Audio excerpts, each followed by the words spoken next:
How are we doing today, guys? Today we're going to be talking about the shoulder press. Now, we're going to talk about shoulder press in relation to hitting the positions that you hit in a jerk. So this will mean that the grip, etc. will be all focused around stacking in the same positions that you catch in a jerk-based action in weightlifting.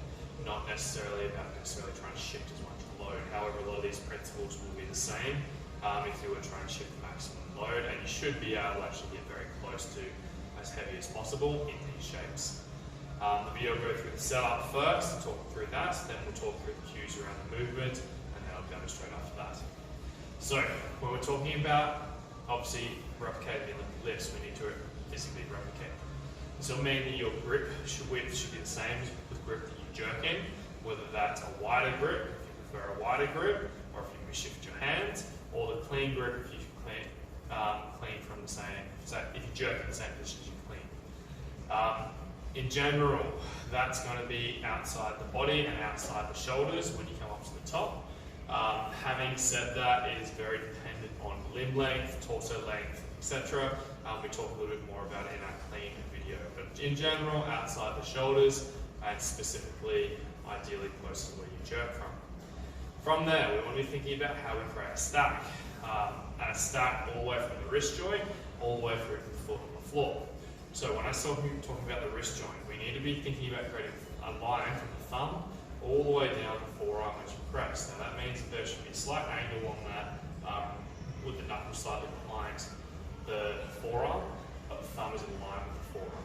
This does not mean that you're cranked backwards. If you're cranked backwards here, you're creating leverage on that bar, which means that you've now got a position where that can move and slack can be introduced into the system, and you're more open pressure on the wrist. By the same token, if you're too straight, that bar's actually going to roll out of your hand, and it also means you're more likely to push forwards, and the elbow position is likely to drop backwards, which means again, it's going to push you forwards.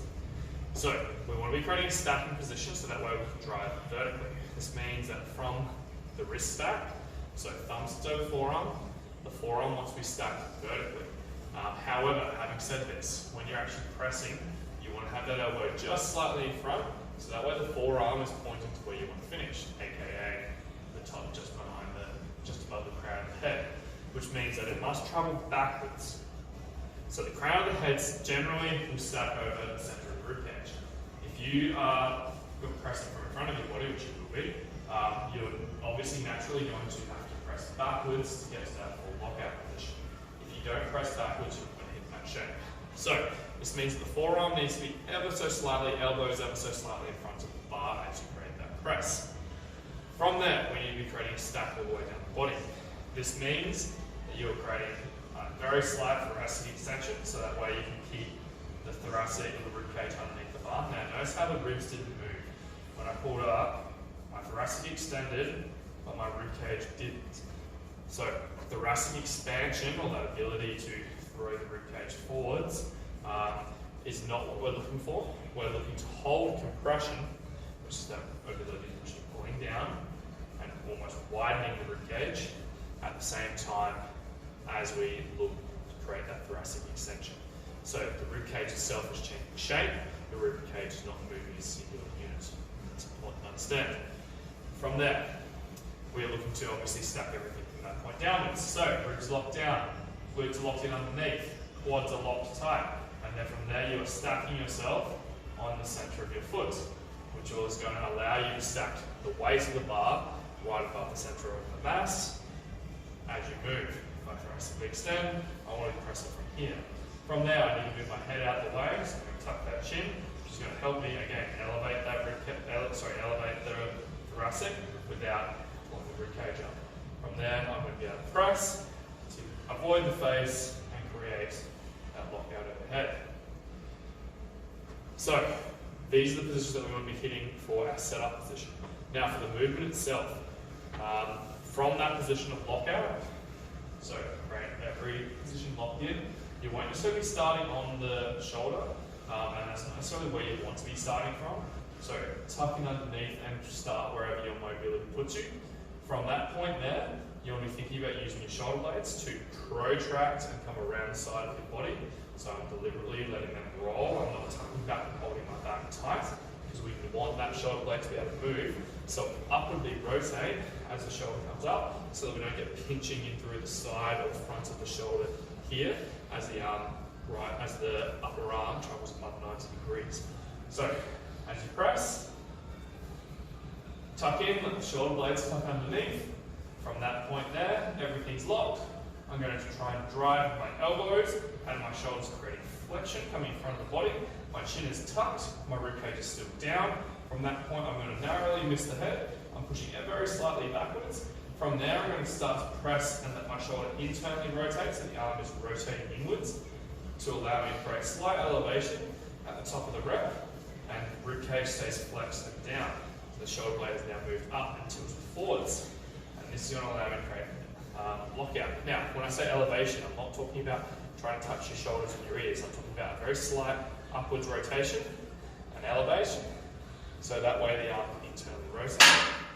If you externally rotate as you go into that position, it's going to create retraction, which is going to push the ribcage forwards. That's going to make it a lot harder to allow you to hold that shape and hold that position, get your ribcage underneath. Now, final thing is, you notice how I didn't throw my head through. If I throw my head through underneath the bar, I'm more likely to tip forwards. I'm more likely to keep wanting to push the bar forwards, which is going to make it hard to lock out and harder to stabilize. It's not the position that we want to be drilling for our lifting weightlifting. So, we'll talk you through that as I do a demonstration to actually create those shapes and create those positions. So if I grab onto the bar, I'm going to grab into the position that I jerk from.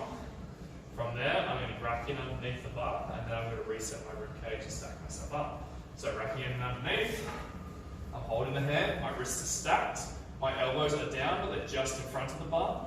From there, I'm going to create quad lock, hip lock, ribcage, relax the upper back, tuck the chin, press into overhead, and create that lockout. My ribcage came underneath, so I'm still creating that flexion as I do that. From there, I'm going to bring back down, chin tucks back to my start position.